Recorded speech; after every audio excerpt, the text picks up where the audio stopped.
I'm so dirty right now sitting right here, but I want to talk about PTSD after I've cried my eyes out. Um, Dealing with PTSD after losing a friend has like changed my life. Like, I'm gonna be honest, I'm not the same as I used to be. I don't like doing anything. I don't like going anywhere. Like, my happiness is listening to music and staying home. My happiness is being out like this by myself. I get really claustrophobic when I get around a lot of people. I get nervous. I start moving nervously, and people judge me. They mistaken me for taking drugs, and that's the reason why I act like that. But no, I get claustrophobic, and I feel like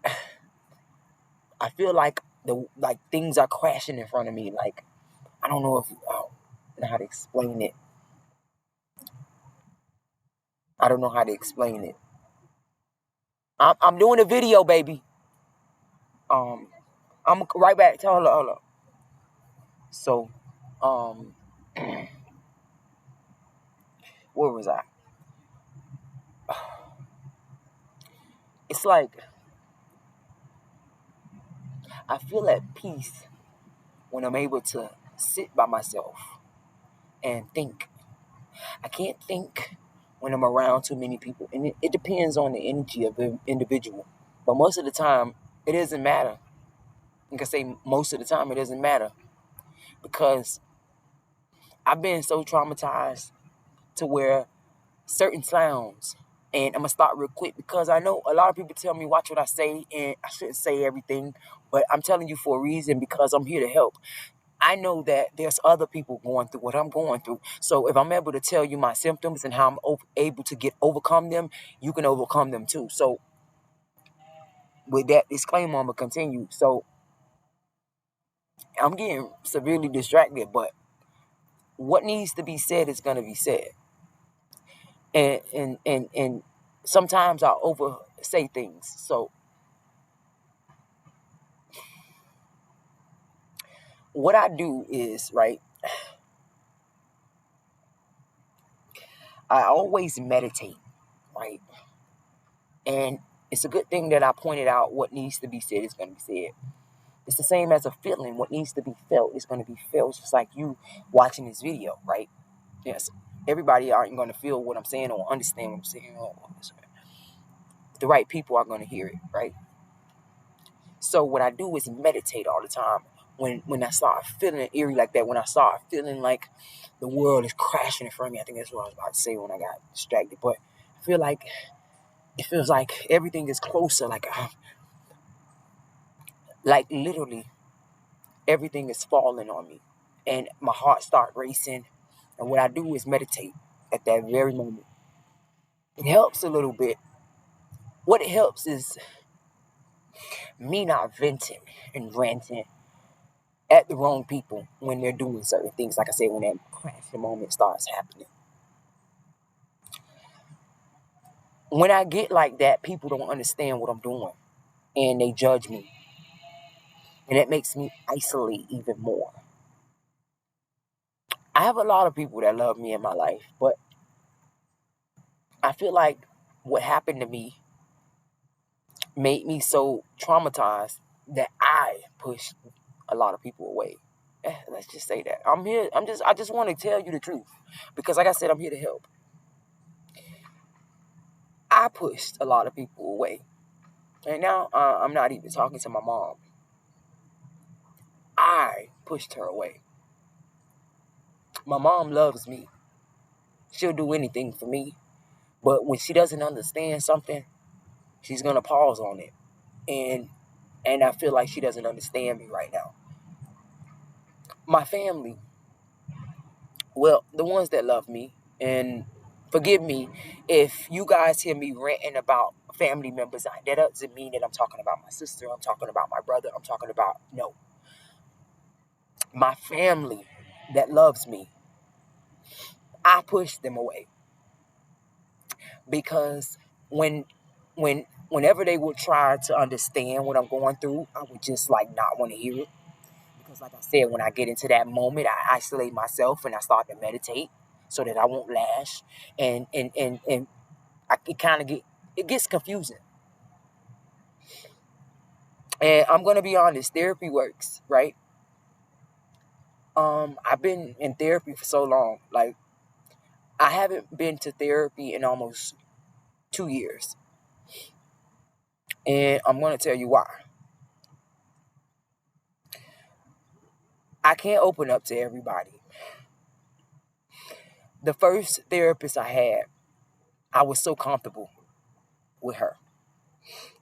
And usually I have this man issue because I was raped and molested by a man. I was also molested by a woman too, so let's not be biased, right? But I have an issue with men, trust issues with men.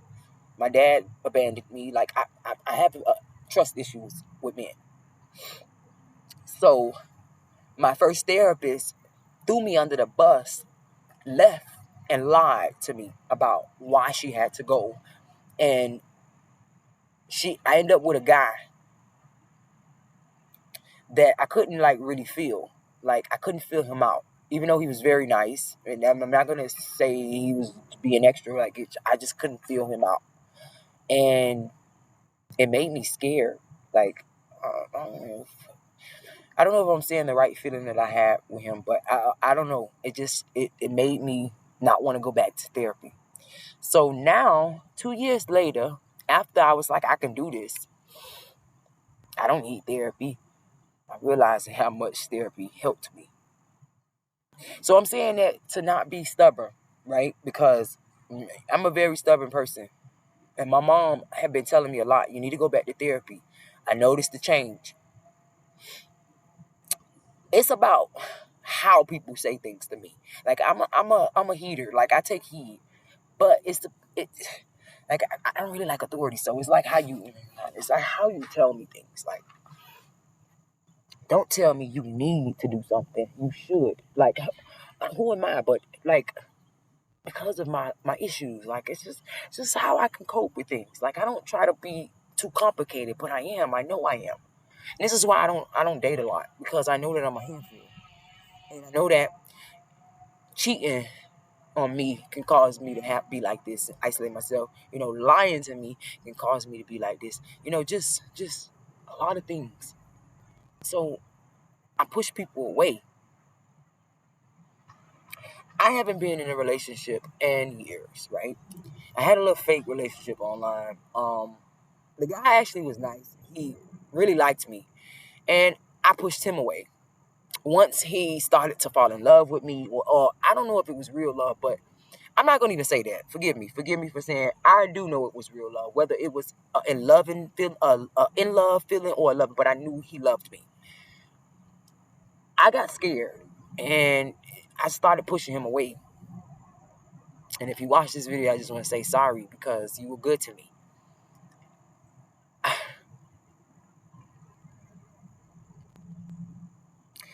And like I said, I haven't been in a relationship in a long time. That wasn't a relationship. Like, it was really a friendship, and I feel like he was sent to help me out. Sent by angels or man, whatever, he was sent to help me. And I didn't take heed to the messages that he was giving me. Like, I was, so aggressive to what he was telling me. And, before that, I didn't know how, like, to communicate with no one, because I hadn't been in relationships for so long. I don't know how to, like, I don't know where to begin. I don't know where to start. So, like I said, he was sent to help me out, because certain things that I was lacking, he was able to point out and tell me, like, look, you don't even have feelings. Or he would tell me, like, I didn't care. Like, and I told him it's not that I didn't care. It's that I'm so used to putting a wall up with people. So I dedicate that little moment for him. But I haven't been with nobody in so long, and it's because I don't want to. I'm going to just be honest and say that. I don't want to be with nobody. Like, yeah, let's be honest. Like, I have one person, right, that I haven't gotten over. Like, I pushed her away. Let's just say that. I pushed her away by allowing people to come between us, right? So I met this girl when I was severely traumatized. And maybe it was back 2009, 2010, something like that. And she's gonna watch this video. She knows what I'm talking about.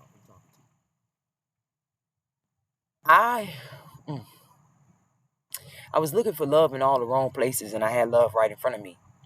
And I was so stuck on what Nene had told me, that I was gonna have a girl, I was gonna have a daughter, and she wanted me to name my daughter after her. So I felt like I was living wrong, and forgive me. It took me all this time to realize that love doesn't have a color, love doesn't have a gender. We're who we are, and we are supposed to love who we are, which means the opposite. It doesn't matter who it is. And we're gonna talk about that, get deep. If I sit here and I'm gonna sit and cross-reference with this for hours, so I'm gonna dedicate that to another video. But if I forget, you guys go ahead in the comments and remind me. But my thoughts are all over the place. But back to this beautiful young lady, this angel that I miss so much. I've been reaching out to her like really in the DMs and all type of stuff. Like, babe, I need a hug from you. But I let people around me come between us,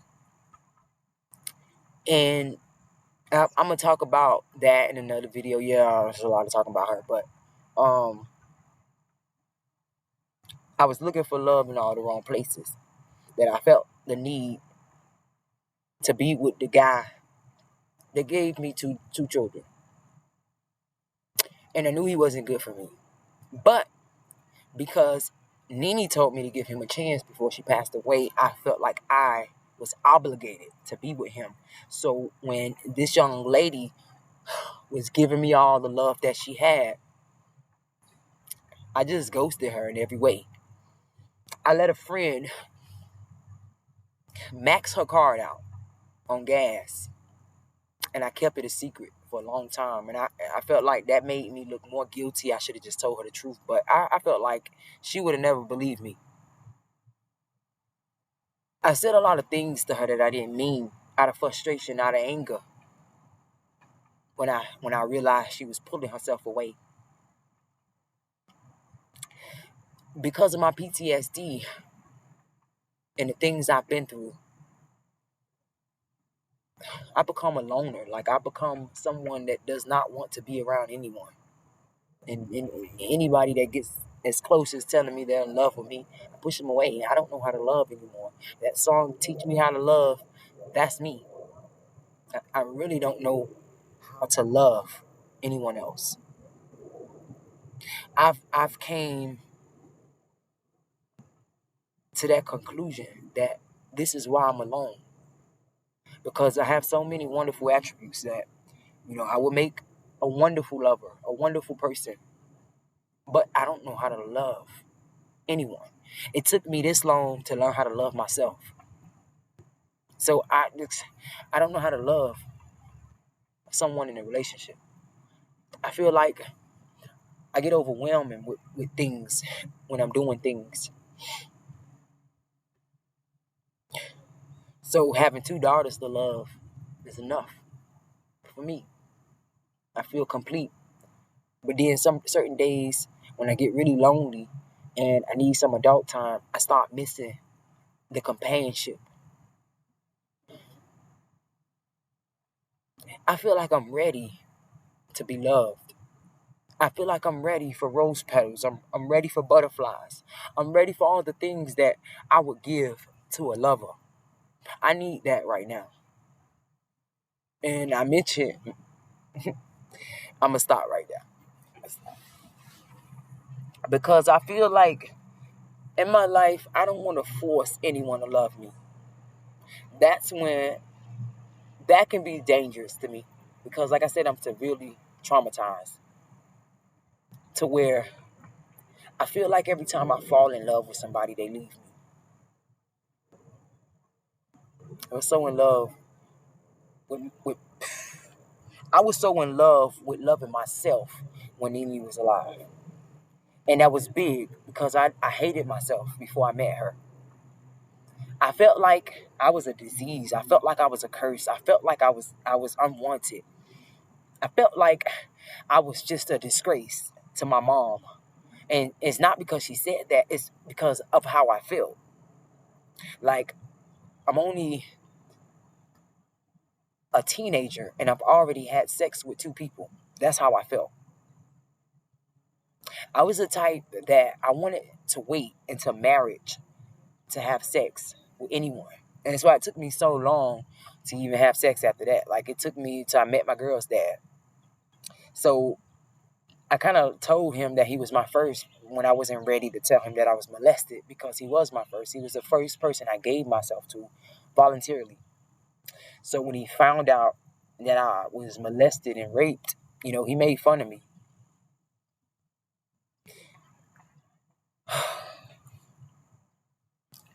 Dealing with PTSD caused me to isolate myself.